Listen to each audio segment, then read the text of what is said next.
Parte 7. A Era de Getúlio Vargas, a Revolução de 1930 e o Estado Novo, 1930 a 1945.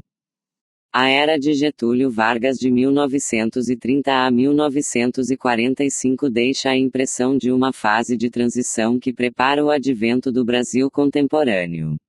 Os arranjos institucionais, a Constituição de 1934, a Carta de 1937 nascem como que predestinados a uma duração transitória, em busca de uma forma definitiva. O desígnio ambicioso de instituir um Estado novo não sobrevive ao desaparecimento do fascismo, cujas instituições lhe serviram de parcial inspiração. Menos do que na durabilidade das invenções institucionais, o aporte inovador faz-se sentir mais fortemente na acentuação das transformações sociais e econômicas que já haviam começado: industrialização, urbanização, centralização e modernização do Estado. Esses 15 anos pouco têm a ver com a essência da Primeira República, antecipam as características sociopolíticas que se consolidariam na Constituição de 1946, introduzindo o breve interlúdio democrático, isso é, o breve intervalo democrático de 18 anos até o golpe militar de 1964. O mundo vive então uma de suas fases mais turbulentas e instáveis. Inaugurada pelo colapso da Bolsa de Nova York de 1929 e a Grande Depressão que se seguiu, essa década fatídica assiste à brutal ascensão dos totalitarismos stalinista e nazifascista e à violenta demolição do sistema internacional criado em Versalhes. O que começara em lágrimas e desespero na depressão econômica terminaria na barbárie em larga escala e na catástrofe wagneriana da Segunda Guerra Mundial. Transformações de tamanha radicalidade não poderiam poupar nem mesmo um país periférico protegido do cataclismo, isso é, da convulsão pelo Atlântico e pelo afastamento do epicentro europeu. Efetivamente, essa etapa da evolução da vida nacional sofrerá a influência mais ou menos determinante dos acontecimentos e tendências vindas de fora. Desde o princípio, a própria onda de revoluções que varreu vários países latino-americanos em 1930 e nos anos subsequentes reflete, em alguma medida, o choque do colapso financeiro de 1929. Aliás, os problemas financeiros internacionais não dariam trégua ao governo brasileiro a partir da Revolução de 1930 até a decretação do Estado Novo, em novembro de 1937, que coincide com a suspensão do pagamento da dívida e lhe vale como uma das justificativas: ou pagamos a dívida ou reequipamos as Forças Armadas e o sistema de transporte, no discurso de Getúlio. A turbulência vai manifestar-se igualmente no terreno político-ideológico com o surgimento, pela primeira vez na história do país, de partidos e movimentos de massa: o comunismo, a Ação Integralista Brasileira, a Aliança Nacional Libertadora, com distintos graus de inspiração e financiamento de governos estrangeiros. Do ponto de vista da diplomacia em sentido estrito, talvez se possa identificar, na fase inicial de 1930 a 1937, um momento de básica continuidade com seu passado recente tanto no conteúdo da agenda de problemas externos quanto na forma de resolvê-los. Depois de 1937, à medida que a crise mundial se encaminha a um desfecho bélico, muda a agenda, que passa a ser dominada pela aproximação inexorável do conflito mundial e o desafio que se abre à definição do Brasil diante da guerra e das alianças em confronto.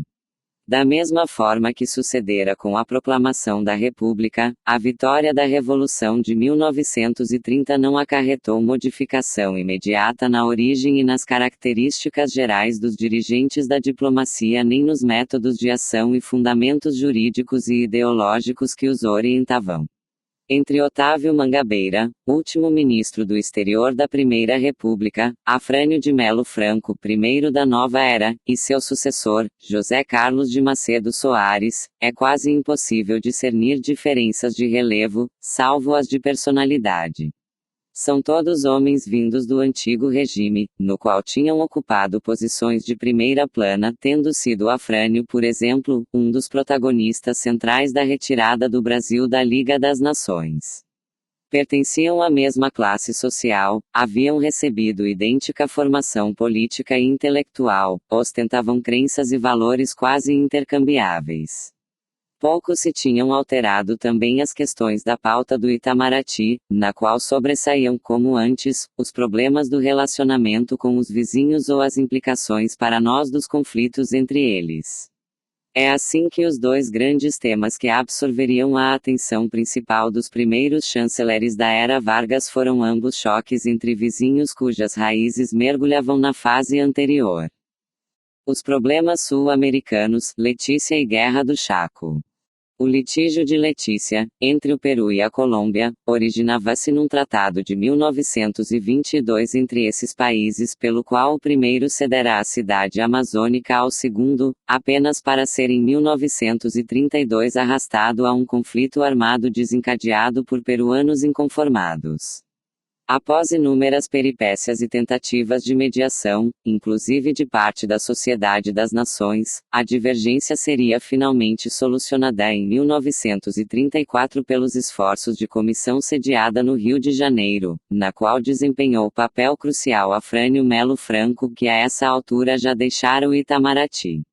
O interesse direto do Brasil na disputa era preservar, a leste da zona litigiosa, a linha de fronteira Apapores-Tabatinga, acertada anteriormente com o Peru, o que se logrou sem maiores dificuldades em relação à Colômbia. De gravidade incomparavelmente maior foi a Guerra do Chaco, entre o Paraguai e a Bolívia, em disputa pelo Chaco Boreal. Maior guerra na América do Sul durante o século XX, com dezenas de milhares de mortos e a ilusão de que se lutava por riqueza petrolífera inexistente, o conflito armado durou de 1932 até o armistício de 1935. Seguiram-se complicadas, longas e incontáveis 18 ao menos tratativas de paz também com intervenção da Liga das Nações que somente se concluiriam em 1938 com a assinatura do Tratado de Paz em Buenos Aires. Além do chanceler argentino Carlos Saavedra Lamas, contemplado em 1936 com o Prêmio Nobel da Paz pelo armistício obtido no ano anterior, participaram dos esforços de pacificação do conflito o ministro Macedo Soares, o embaixador do Brasil na Argentina e chefe da delegação à Conferência de Paz, o diplomata José de Paula Rodrigues Alves, filho do ex-presidente, e, no final do processo, o novo ministro, Oswaldo Aranha.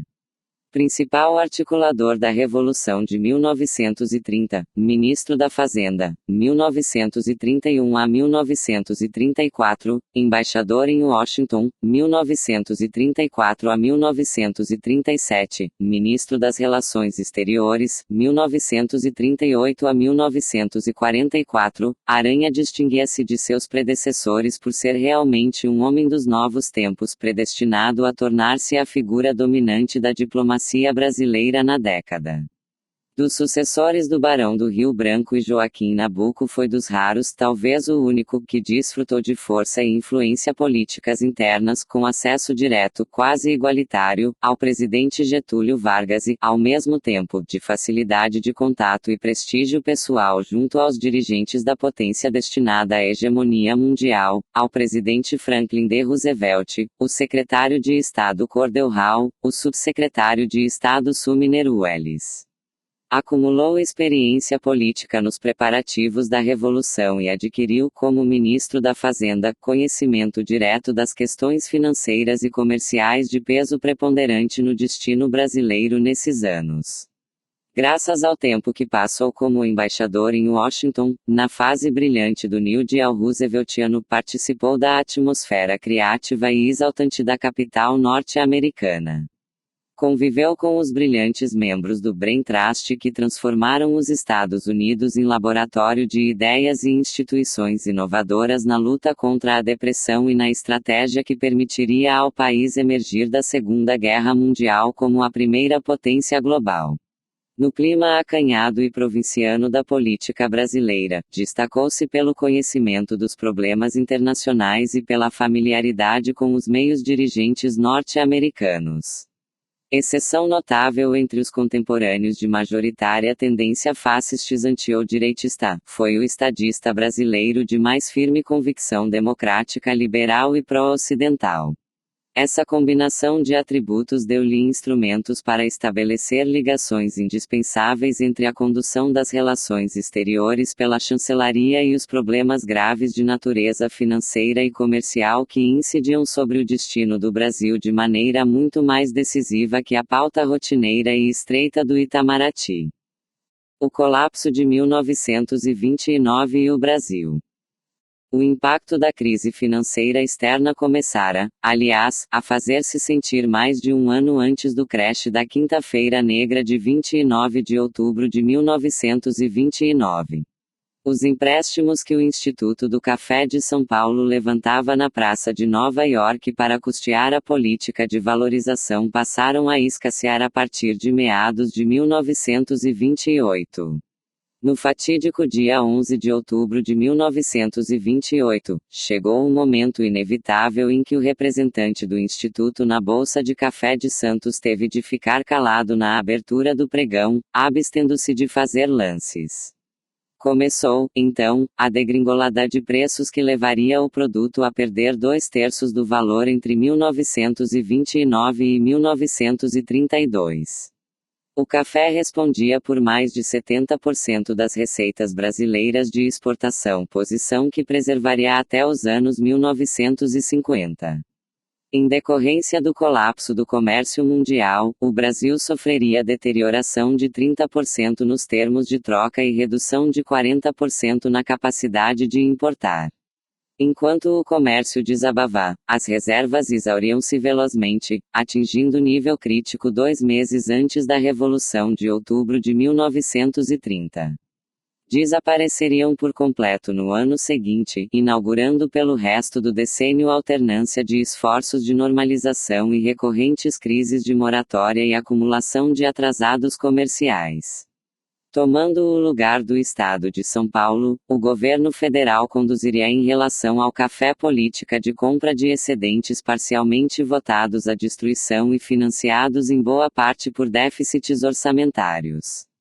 Entre 1932 e 1943, segundo assinala Marcelo de Paiva Abreu, fonte da maioria dos dados e interpretações deste capítulo, mais de 75 milhões de sacas de café foram destruídas 3 anos de consumo mundial. Para Celso Furtado, o valor do produto que se destruía era muito inferior ao montante da renda que se criava, uma vez que os gastos governamentais para a compra do café permitiam manter o nível de emprego e a demanda agregada. Dessa forma, a política de defesa do setor cafeeiro nos anos da Grande Depressão concretiza-se num verdadeiro programa de fomento da renda nacional, praticando-se, no Brasil, inconscientemente, uma política anticíclica de maior amplitude que a que se tenha sequer preconizado em qualquer dos países industrializados. Marcelo Abreu relativiza o pioneirismo do keynesianismo precoce, lembrando precedente similar, o dos déficits do governo Epitácio Pessoa para a construção de açudes no Nordeste. Admite, no entanto, que os significativos gastos fiscais com o café contribuíram para a retomada do nível de atividade após 1932. A depressão teve no Brasil impacto súbito, queda de 5,3% do produto em 1931 comparado a 1929, e bastante curto pois, já em 1932, a economia cresceria a 4%, acelerando para 9% nos 2 anos seguintes. Por conseguinte, a recuperação do nível de atividade da economia brasileira foi singularmente rápida se comparada à experiência de outros países, especialmente os desenvolvidos. Do ponto de vista da rapidez e intensidade da recuperação, o Brasil não constituiu exceção notável na América Latina. Entre o período de maior contração que foi de 1931 a 1932, o e 1939, nada menos de 8 países ostentaram crescimento real de mais de 50% no PIB: Brasil, México, Chile, Cuba, Peru, Venezuela, Costa Rica e Guatemala, e outros 3 tiveram expansão de mais de 20%, Argentina, Colômbia e El Salvador. As questões internacionais de conteúdo econômico passaram a dominar crescentemente as relações externas do Brasil, país sem contenciosos pendentes com vizinhos e distanciado dos pontos nevrálgicos da confrontação político-ideológica na Europa e na Ásia. Em meados dos anos 1930, começaram a ganhar força temas que mais tarde configurarão a chamada diplomacia do desenvolvimento, expressão e conceito desconhecidos ainda. Dois assuntos enquadram-se particularmente no que hoje entendemos como esse gênero de estratégia diplomática a serviço da promoção do crescimento e da mudança qualitativa da produção, os acordos comerciais e a atração de investimento para o início da implantação da indústria de base. Os desafios do comércio exterior. Na busca de meios para melhor se inserir nos fluxos do comércio internacional, o país lançará mão de dois métodos vistos então como incompatíveis, mas, na verdade, de pragmática complementaridade no contexto das limitadíssimas opções disponíveis. O primeiro, mais ortodoxo, foi o acordo comercial celebrado com os Estados Unidos em decorrência da pressão americana em favor da adoção da cláusula da nação mais favorecida e dos pagamentos em moeda conversível, condições do multilateralismo comercial. Em troca da manutenção da importação livre do café, de outros poucos produtos e da redução pela metade da taxa sobre manganês, mamona e castanha do Pará, o lado brasileiro comprometia-se a cortar tarifas, especialmente para bens americanos de consumo durável. Assinado em 1935, o acordo desencadeou uma das primeiras grandes controvérsias públicas a respeito da estratégia de desenvolvimento mais conveniente para o país. Os industriais paulistas liderados por Roberto Simonsen com o apoio no Congresso do empresário e deputado Evaldo Lodge propugnavam a industrialização da economia mediante proteção tarifária e denunciavam as concessões como ameaças à sobrevivência da indústria nacional. Em contraposição, grupos ligados às finanças e à representação de grandes empresas estrangeiras, nos quais sobressaia Valentim Bolsas, futuro proprietário e diretor de O Observador Econômico e Financeiro, criticavam o caráter parasitário e artificial da indústria que se desejava criar entre nós. A polêmica ressurgiria em 1944/45, envolvendo dessa vez Simonsen e o economista liberal Eugênio Goodin, e tenderia a reaparecer de tempos em tempos. Na época, a oposição dos industriais conseguiu paralisar por um ano a aprovação parlamentar do acordo. A resistência só foi rompida com a intervenção pessoal de Vargas, pressionado diplomaticamente pelos Estados Unidos. Durante a discussão, Aranha, embaixador em Washington, defendeu o ajuste, utilizando sua influência sobre o presidente. A relação diplomática brasileiro-americana dessa fase girou em grande medida em torno do problema. De acordo com Abreu, salvo em alguns equipamentos elétricos e no setor de produtos de couro, não existiriam indícios de que as concessões tivessem tido impactos significativos sobre a indústria nacional.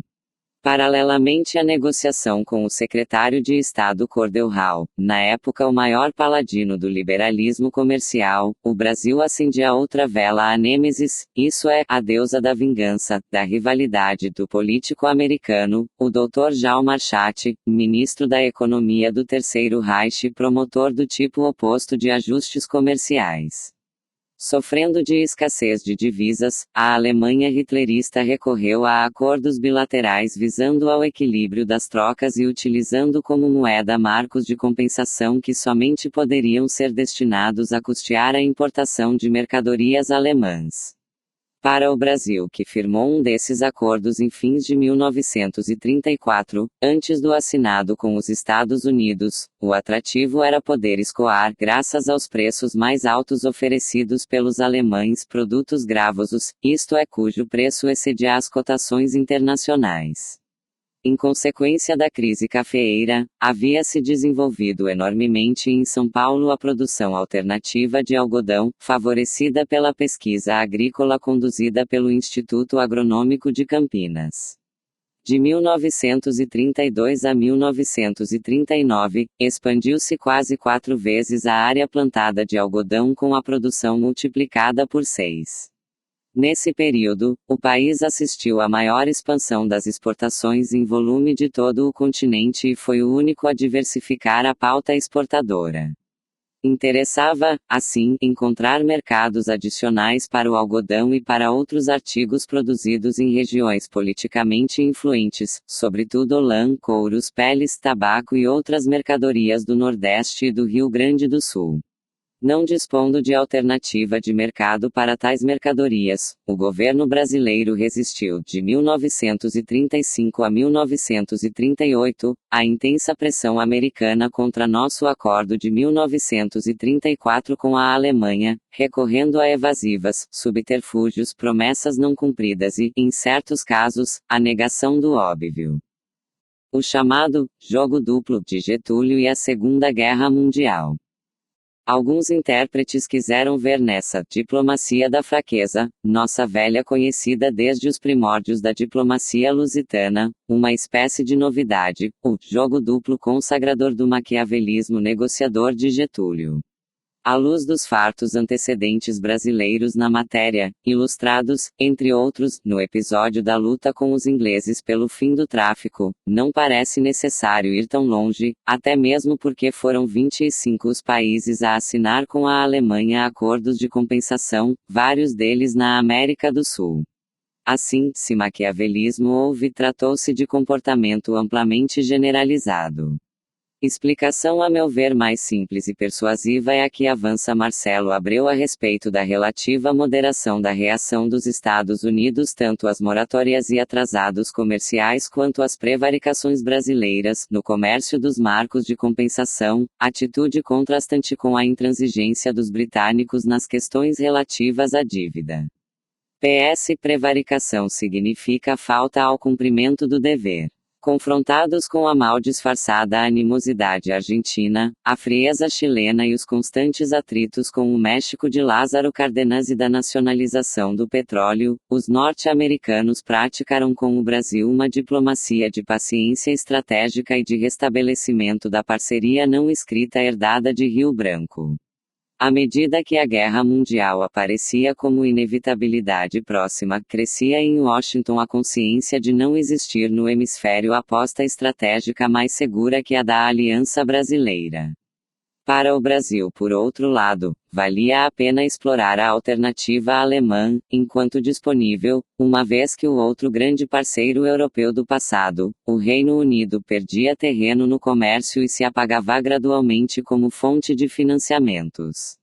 A conclusão de Abreu é de que a política econômica externa adotada foi mais adequada do que a alternativa de denunciar os acordos de compensação sem garantia de colocação das exportações que seriam deslocadas do mercado alemão. Ao contrário do que popularmente se imagina e não obstante o generalizado protecionismo, o comércio mundial medido em dólares cresceu após 1932, até a queda ocasionada em 1938 pela recaída norte-americana do ano anterior. É curioso que, entre 1932 e 1937, as importações do mercado norte-americano se recuperaram em nada menos que 137%, estimuladas pelos acordos bilaterais promovidos por Cordell Hull, a fim de tentar neutralizar os efeitos da protecionista tarifa Smoot-Hawley.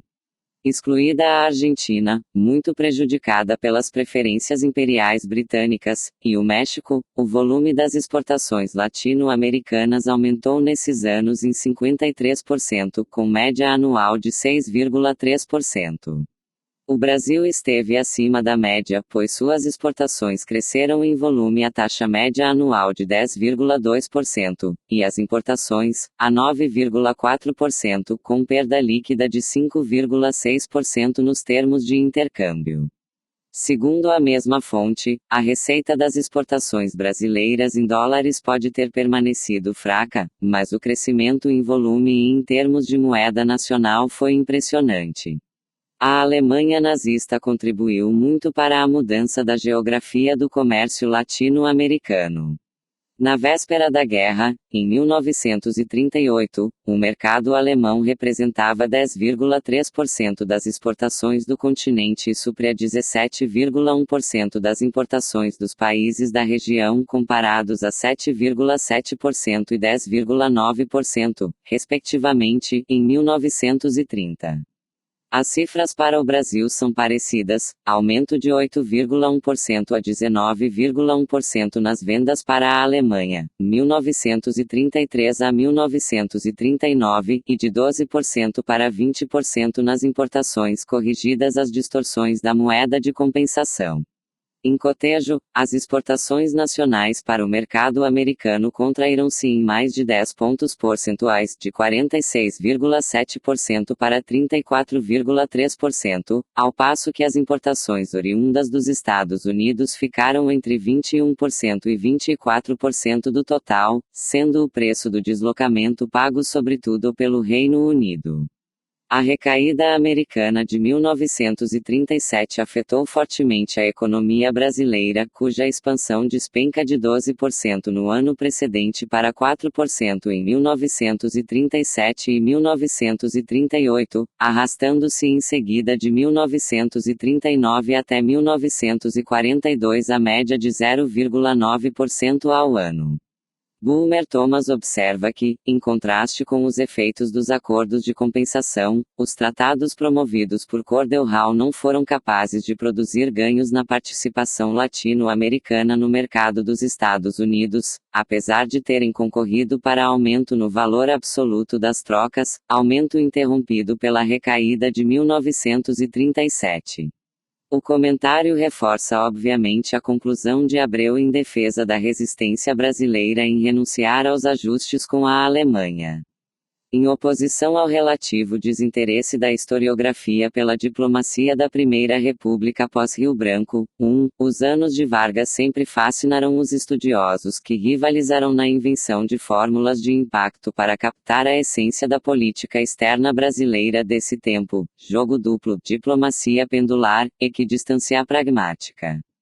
Com o exagero maior ou menor, o que tais expressões se esforçam em detectar não é tanto uma real possibilidade de opção político-estratégica pelo nazismo alemão e sim o oportunismo de explorar as chances de ganhos econômicos e comerciais enquanto foi isso execuível, isto é, até o envolvimento dos Estados Unidos na guerra. No que se refere ao comércio de compensação, a atitude brasileira nada tinha de original e pouco se diferenciava do que faziam numerosos outros, a começar por alguns vizinhos. O que de fato singularizou o Brasil, e por isso inspirou imagens como as do pêndulo e da equidistância, consistiu no recurso, eficaz ou ilusório, ao suposto poder de barganha brasileiro entre Alemanha e Estados Unidos, a fim de obter apoio financeiro e técnico para a implantação da moderna siderurgia no país. Acreditam alguns que teria pesado favoravelmente no ânimo americano a ameaça de que o Brasil pudesse bascular para a posição de neutralidade benevolente ao eixo, em troca da eventual assistência alemã na siderurgia. Abreu rechaça a hipótese, mencionando documentação norte-americana na qual tal alternativa era descartada como pouco convincente. Ainda que o Reich aceitasse sacrificar seu esforço de guerra a fim de conceder improvável prioridade à fabricação de equipamentos para a futura Volta Redonda, a esquadra inglesa certamente não permitiria que o transporte desse material furasse o bloqueio. Prova é que quando, em outubro de 1940, o navio Siqueira Campos tentou transportar armamento alemão adquirido graças a um acordo de 1938, os britânicos obrigaram o barco a aportar em Gibraltar, somente aceitando liberá-lo após insistentes gestões nacionais, decisivamente secundadas por Washington. Embora o argumento do pêndulo possa ter servido como elemento secundário de convencimento no processo decisório junto a funcionários em Washington, o mais plausível é, uma vez mais, a explicação pelo cálculo estratégico. Tendo em vista a alta possibilidade de envolvimento dos Estados Unidos na guerra, seria útil atrair o Brasil como principal ponto de sustentação político-diplomática no hemisfério. Desse processo de atração, desenvolvido entre 1939 e 1942, fizeram parte a sustentação dos preços do café pelo Acordo Interamericano de Café, de 1940, e as compras de produtos para o esforço de guerra, em particular cristal de quartzo e óleo de mamona.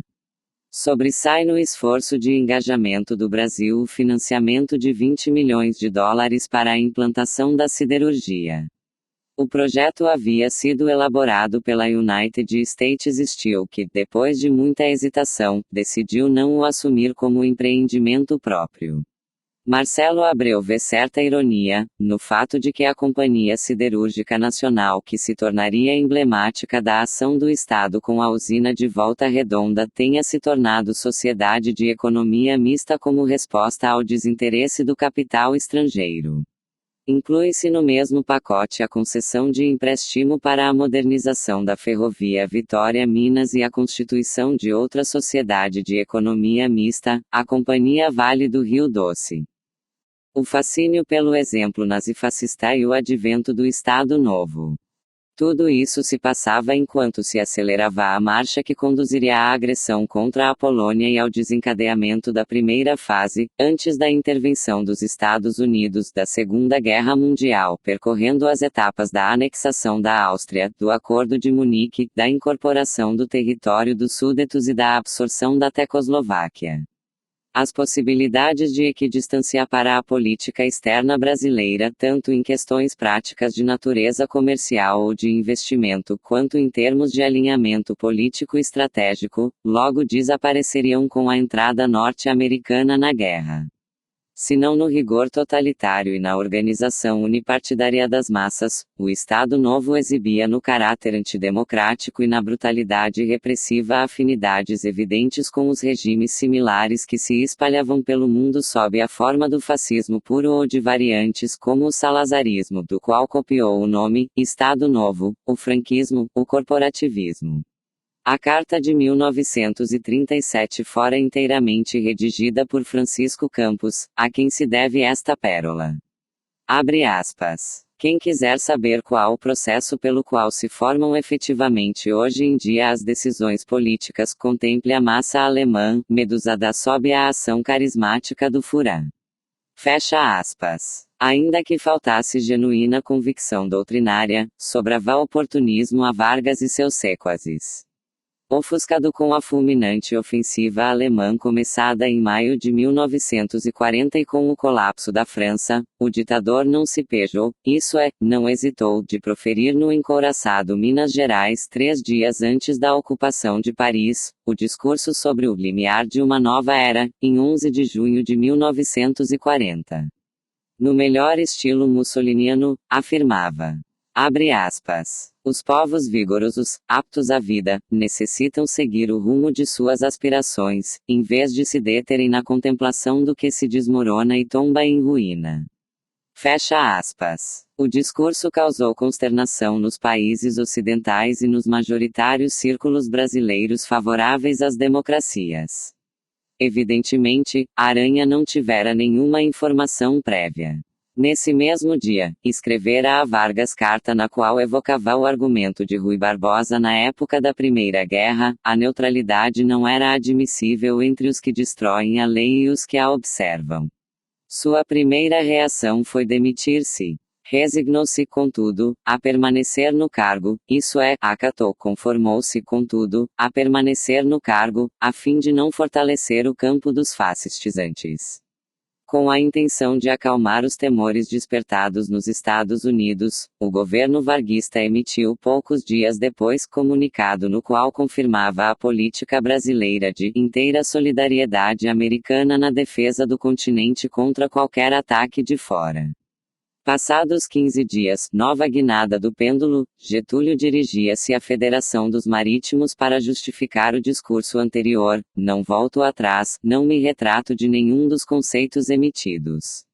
O texto vinha recheado de indisfarçáveis alusões antissemitas contra os sem-pátria, prontos a tudo negociar, indesejáveis em outras partes, infiltrados clandestinamente, instrumentos das maquinações e intrigas do financismo cosmopolita, vorazes sem escrúpulos.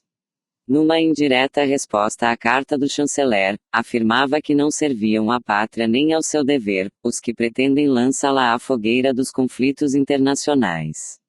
E asseverava taxativo, não há presentemente, motivos de espécie alguma, de ordem moral ou material que nos aconselhem a tomar partido, o que nos cumpre é manter estrita neutralidade. A hesitação em escolher o campo dos Estados Unidos e das democracias ocidentais não se devia apenas ao temor de apostar no lado que, em meados de 1940, parecia estar perdendo a guerra. O ditador condicionava o endosso da doutrina Monroe à liberdade de nos organizarmos politicamente, segundo as próprias tendências, interesses e necessidades, não devendo o pan-americanismo ter em vista a defesa de regimes políticos.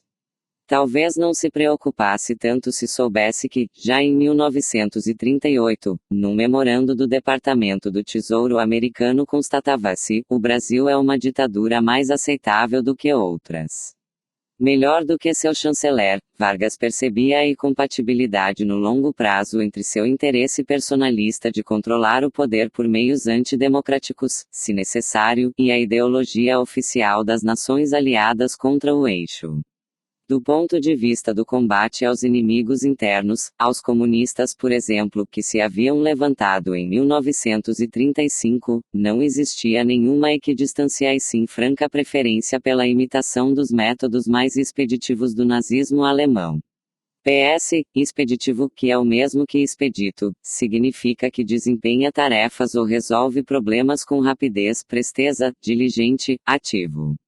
Na entrega de credenciais do embaixador Moniz de Aragão, em janeiro de 1936, Hitler propôs colaboração entre a polícia política chefiada por Filinto Miller e a Gestapo. Dando cumprimento à proposta, o Reich apressou-se em fornecer a ficha do comunista alemão Arthur Ernst Evert, torturado até a loucura pelos policiais brasileiros. Logo em seguida, foi novamente graças à Gestapo que se identificou a companheira do chefe comunista Luiz Carlos Prestes como a comunista alemã Olga Benário. Em março, o governo enviaria policial de confiança de Filinto Miller para estágio de treinamento junto a Geheime Staatspolizei, nome oficial da Gestapo. Na nota da embaixada à chancelaria alemã, o governo brasileiro solicitava que o emissário estudasse na Alemanha tudo que diz respeito ao combate e à desarticulação da propaganda comunista. Comenta Lira Neto que os algojes nacionais, isso é, os assassinos, os carrascos nacionais, não precisavam de lições de fora, pois, enquanto o delegado Miranda Correia cumpria seu estágio probatório no circo de horrores germânico, seus subordinados e colegas de repartição continuavam cometendo atrocidades no Brasil. A dissolução da Aliança Nacional Libertadora, ANL, a aprovação da Lei de Segurança Nacional, a suspensão das garantias constitucionais, o estado de sítio, o fechamento de jornais, a prisão de mais de 7.000 adversários políticos, o estabelecimento do Tribunal de Segurança Nacional, tudo isso ocorria em resposta ao ensaio de insurreição dos comunistas em 1935, ainda antes da decretação do Estado Novo e durante a vigência teórica da Constituição de 1934. Uma das páginas mais monstruosas dessa etapa prévia à ditadura formal foi a decisão, referendada pelo Supremo Tribunal Federal, de conceder a extradição para a Alemanha nazista de duas comunistas alemãs e judias, Elise Evert, esposa do líder comunista enlouquecido pela tortura, e Olga Benário, grávida de 7 meses, que daria à luz na Alemanha sua filha com Luiz Carlos Prestes, Anita Leocádia, entregue aos avós paternos não sem muita dificuldade. Olga e Elise seriam executadas em campos de concentração. Cuidadosamente preparado por esse sistemático encadeamento de atentados contra a liberdade, a democracia e até a decência humana, o advento do Estado Novo em 10 de novembro de 1937 aparece como uma consequência lógica e inevitável. Ao tomar conhecimento em Washington da carta redigida por Francisco Campos, Oswaldo Aranha desabafaria numa conversa telefônica com o ministro da Fazenda Souza Costa: "Não posso concordar com uma Constituição feita por um anormal, um atentado à liberdade." Sem tornar pública sua divergência, deixou a embaixada e retornou ao Brasil. A fidelidade pessoal quase de irmão mais jovem a Getúlio e o evidente desejo do presidente de equilibrar o governo com personalidade genuinamente democrática valeram-lhe o Ministério das Relações Exteriores, março de 1938. Permaneceria no Itamaraty por mais de 6 anos, até agosto de 1944, a fase crítica do começo da guerra e da definição brasileira. Seu biógrafo, Stanley Hilton, comenta que ele era um fator influente, às vezes determinante no processo de tomada de decisões sobre política externa, mas não controlava esse processo. O Estado Novo dependia do apoio do Exército. Os chefes militares, o general Eurico Gaspar Dutra, ministro da Guerra, e o general Góes Monteiro, chefe do Estado-Maior, eram nacionalistas autoritários e anticomunistas ferrenhos, desprezavam o liberalismo e admiravam a disciplina e a força do exército alemão. Com um notório simpatizante do fascismo, Campos, no Ministério da Justiça, e um antissemita e pró-nazista, Filinto Miller, na chefia da polícia, não sobrava nenhum aliado à Aranha no grupo de maior peso nas questões ideológicas e de segurança. Complicava a situação o hábito de alguns embaixadores influentes de corresponderem-se com Vargas, que lhes enviava instruções diretamente, e a disposição do presidente de receber, à revelia do chanceler, embaixadores e enviados estrangeiros.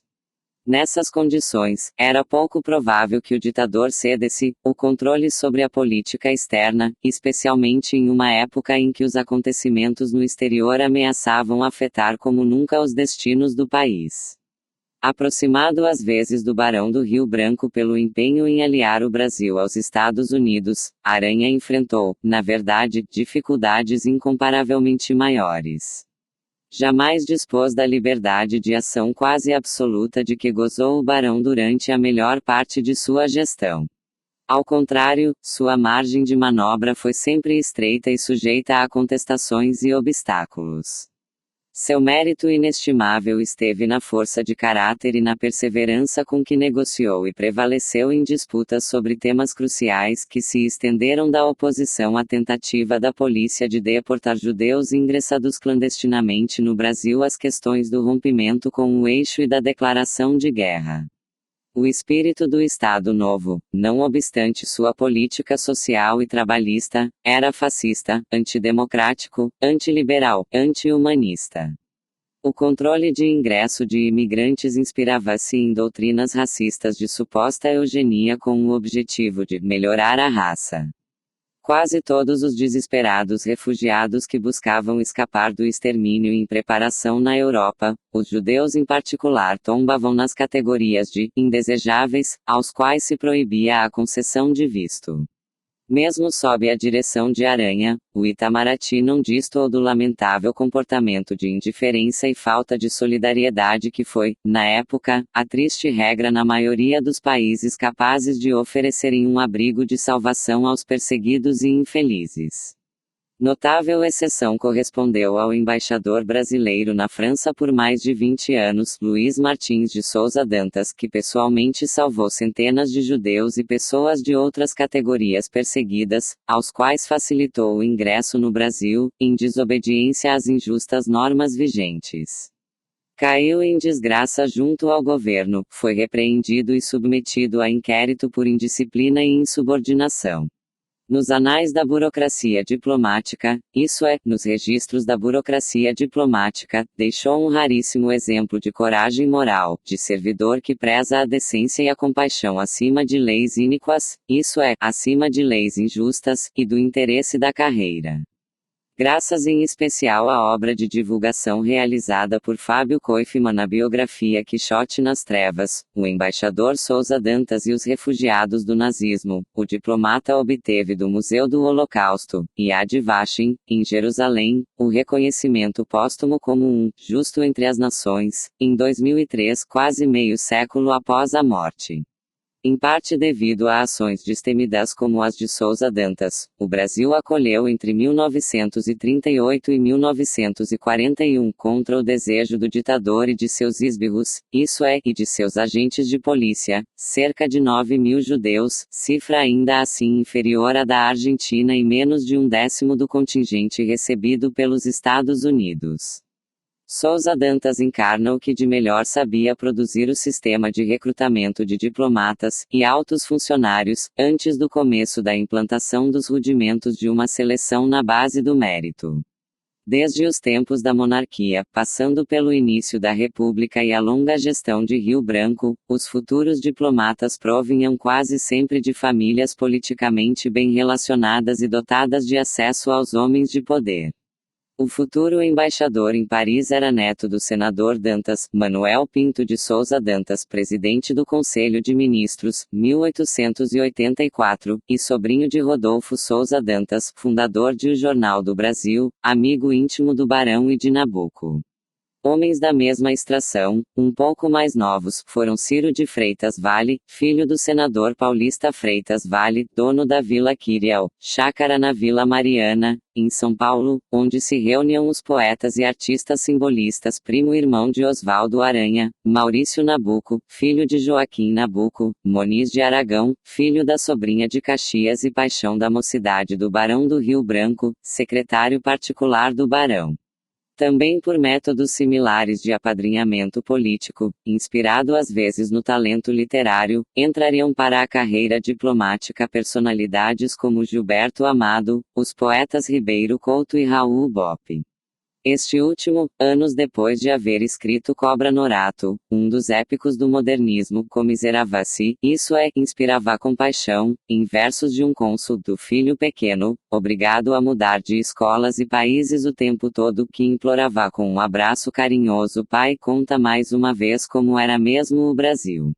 A Revolução de 1930 propunha-se racionalizar e modernizar o serviço público e organizou para tanto o Departamento Administrativo do Serviço Público, DASP, que demorou a sair do papel e só começou a ter impacto no recrutamento do Ministério das Relações Exteriores por meio dos concursos públicos de provas, a partir de 1938.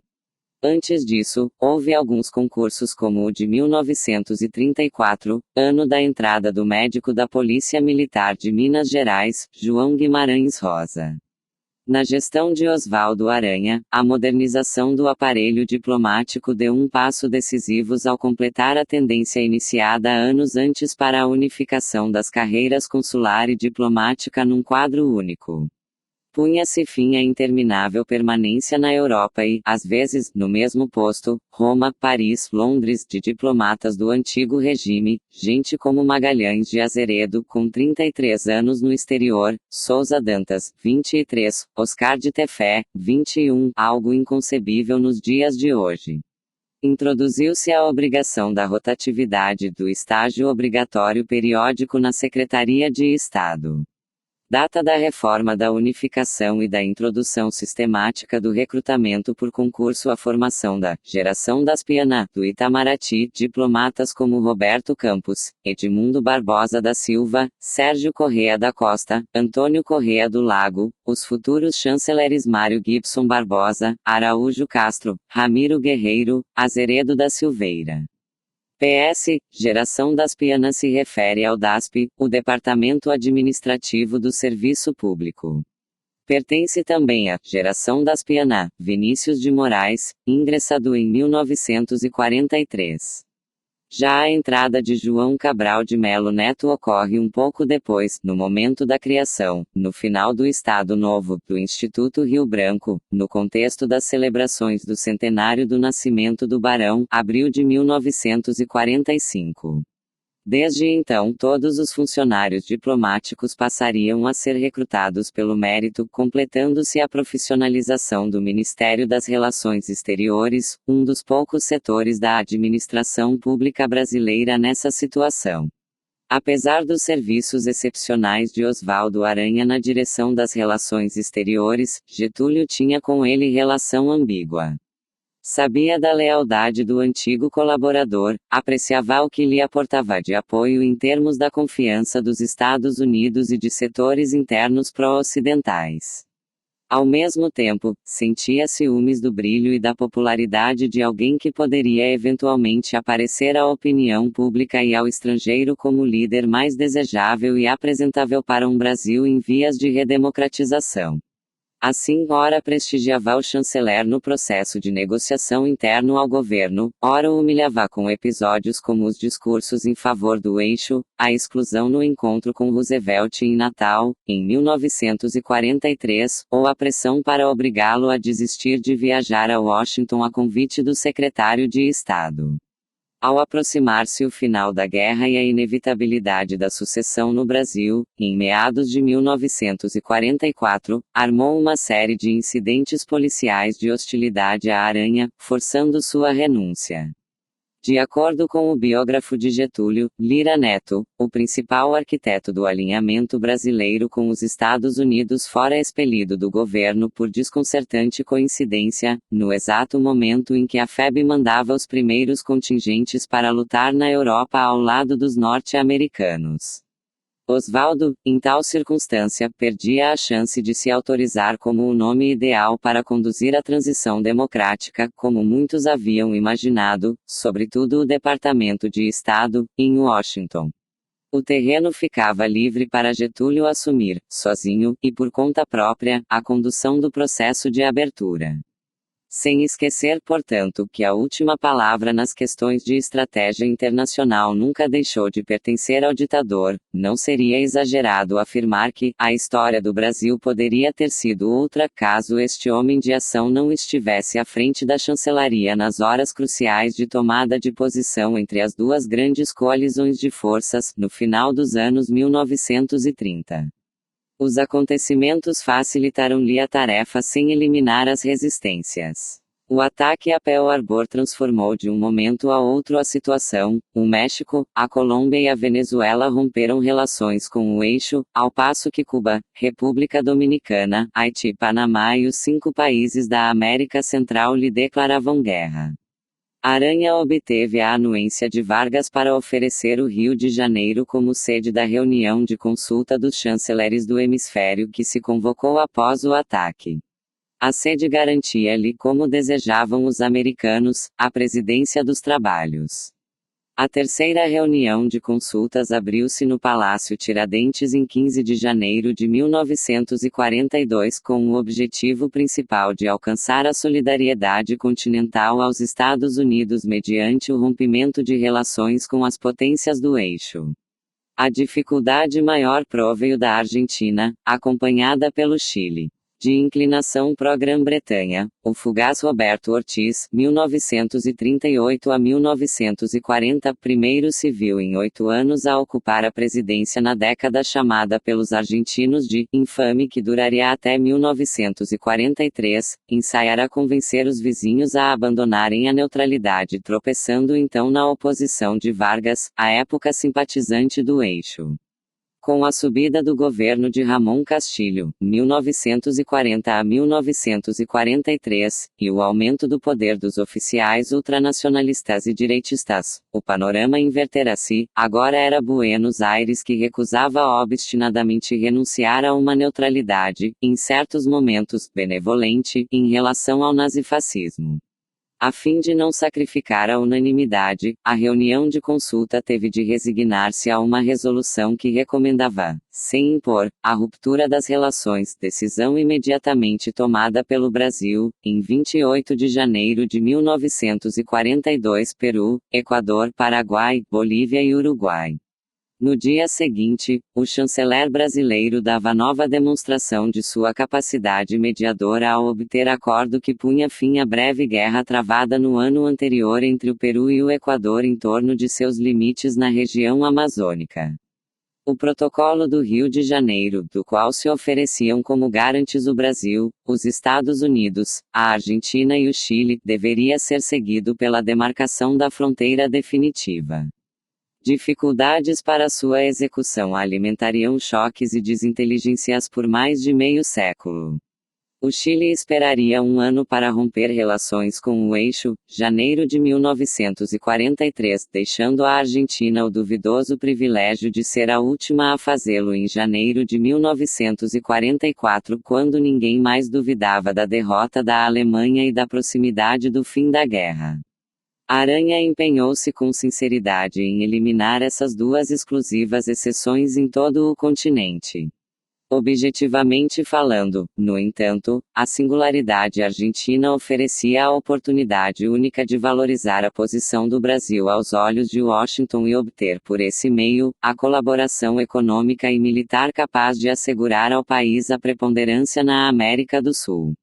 No início do processo, a importância do Brasil procedia principalmente das vantagens estratégicas das bases em Natal e outros pontos do Norte e Nordeste como escalas da única rota disponível para os aviões militares que transportavam armas e equipamento para a África, o Oriente Médio e o Extremo Oriente.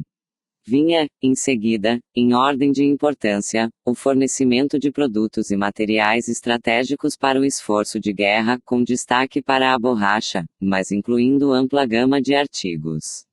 A terceira reunião de consulta representará, conforme escreveu Gerson Moura, o passo inicial para que o Brasil e os Estados Unidos inaugurassem íntima colaboração que duraria muitos anos. Logo depois da conferência, seriam concretizados em começo de março ajustes para o fornecimento ao Brasil de equipamentos e armas dentro do programa Lend-Lease de empréstimo de 100 milhões de dólares do Exim Bank, o Banco de Fomento a Exportações norte-americano, seguindo-se os acordos para a utilização das bases. Uma colaboração mais estreita, equivalente a uma aliança político-militar, estabeleceu-se a partir do Acordo Secreto de 23 de maio, relativo à criação de duas comissões militares mistas, em Washington e no Rio de Janeiro. Passados poucos meses desses entendimentos que significavam, na prática, um começo de beligerância do Brasil, os ataques de submarinos alemães e italianos a navios nacionais próximos à costa desencadearam em agosto a declaração formal de guerra.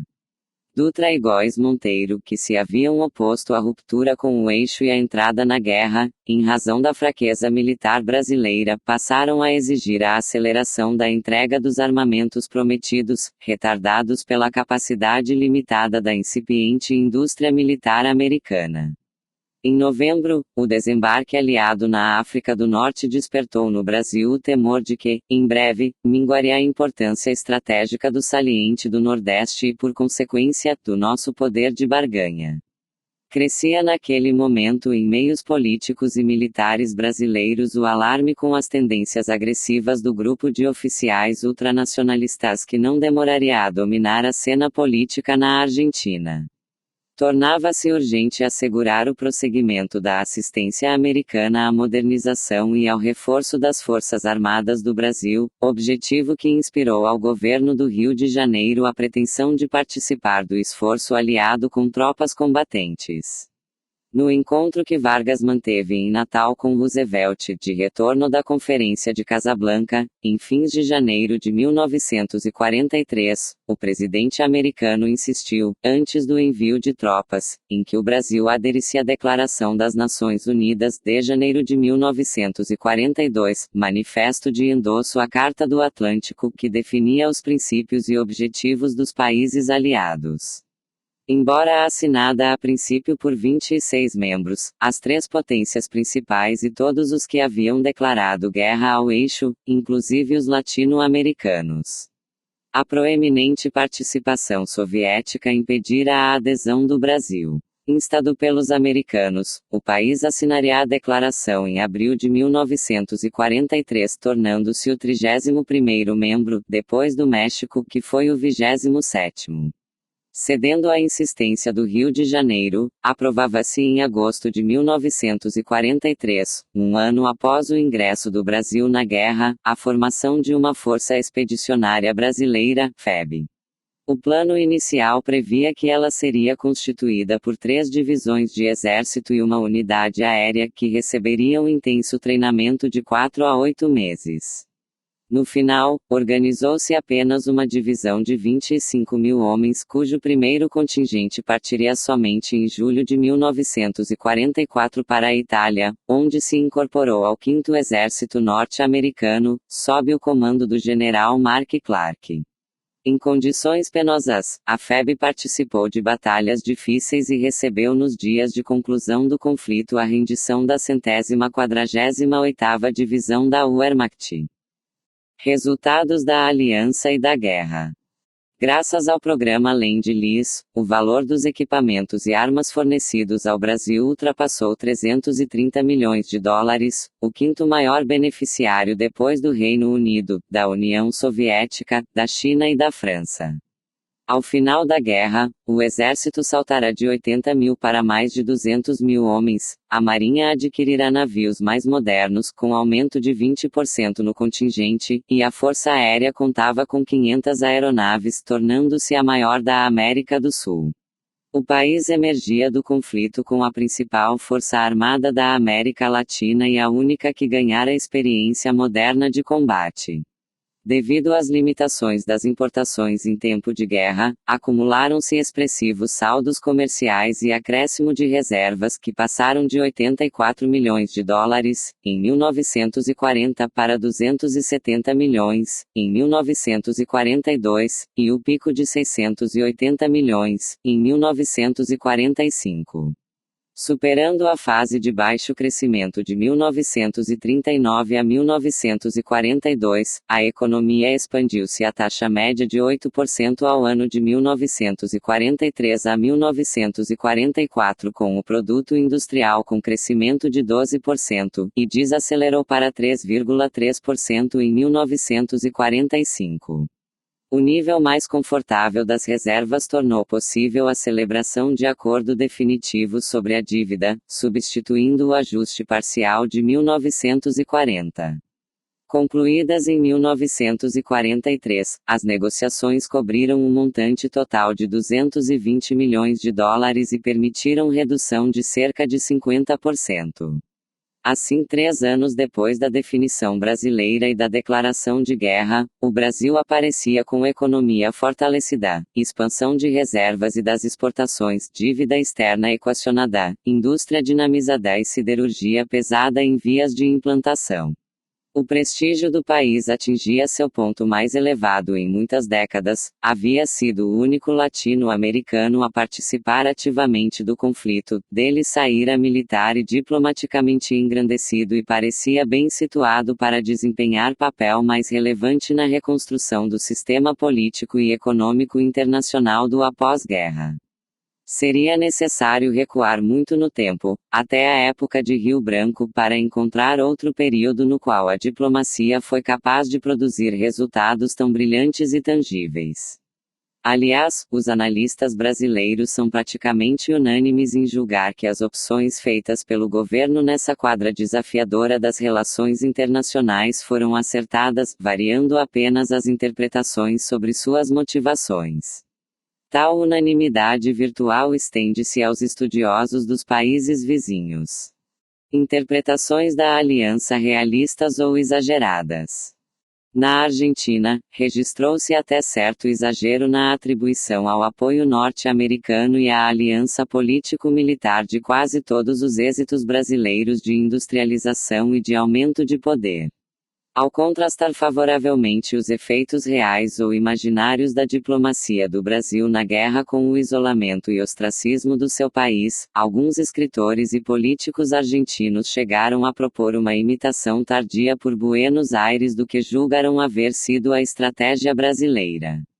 No começo dos anos 1990, em conjuntura, portanto, bem diversa da que viemos estudando, Carlos Escudé, inspirado por essa leitura dos acontecimentos, propôs uma doutrina de ação diplomática, o realismo periférico, que preconizava uma política exterior voltada a intercambiar o apoio político às potências centrais por investimentos e condições propícias ao desenvolvimento.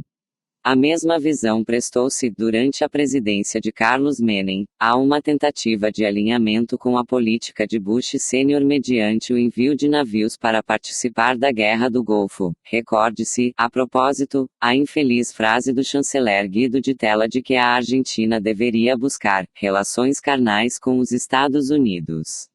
Oswaldo Aranha, principal artífice, isso é, autor, da estratégia brasileira na esfera diplomática, definiu-a de maneira breve e simplificadora. A política tradicional do Brasil pode resumir-se na fórmula: apoiar os Estados Unidos no mundo em troca do seu apoio na América do Sul. A síntese remetia à forma pela qual se havia interpretado entre nós a aliança não escrita da era Rio Branco-Nabuco, embora o barão, sempre prudente e comedido nas palavras, jamais traduzisse sua presumida intenção de maneira tão transparente, definitiva e comprometedora. Continha essa fórmula dois elementos principais. O primeiro era explícito e pragmático, a troca de apoios com vistas aos interesses e objetivos de cada uma das partes. O segundo, tácito, consistia no elemento ideológico de comunhão de valores com os americanos, britânicos e ocidentais na partilha dos mesmos ideais da democracia liberal e da economia de mercado. Válida para a Aranha e os setores ligados ao liberalismo clássico, tal abordagem ideológica não se estendia, inicialmente, a gente como Vargas Dutra, Góes Monteiro, Francisco Campos, Filinto Miller e a legião de integralistas, fascistoides, direitistas e reacionários de todos os gêneros. Com o tempo, porém, à medida que o nazifascismo se visse rejeitado à lata de lixo da história, um dos seus componentes, o anticomunismo, sobreviveria para aproximar dos democratas liberais os que antes tinham visto no eixo o baluarte contra a revolução bolchevista e agora transferiam para os Estados Unidos sua esperança de deter a onda vermelha. Esse, contudo, é tema para a etapa seguinte, na que se encerra com o envolvimento brasileiro na Segunda Guerra Mundial. Convém destacar, como faz Gerson Moura, que o traço mais significativo da política do Brasil foi sua capacidade de negociar os termos nos quais este alinhamento iria se dar. O autor reconhece que o espaço de negociação era estreito e limitado pelo diferencial de poder entre os dois parceiros. Não vê contradição entre os ganhos brasileiros e a hegemonia norte-americana resultante da aliança, ambos seriam fenômenos concomitantes e mutuamente condicionados. E conclui que, estabelecida por um processo de negociação, não por coerção, a hegemonia permitiu e até implicou que concessões substanciais seriam feitas.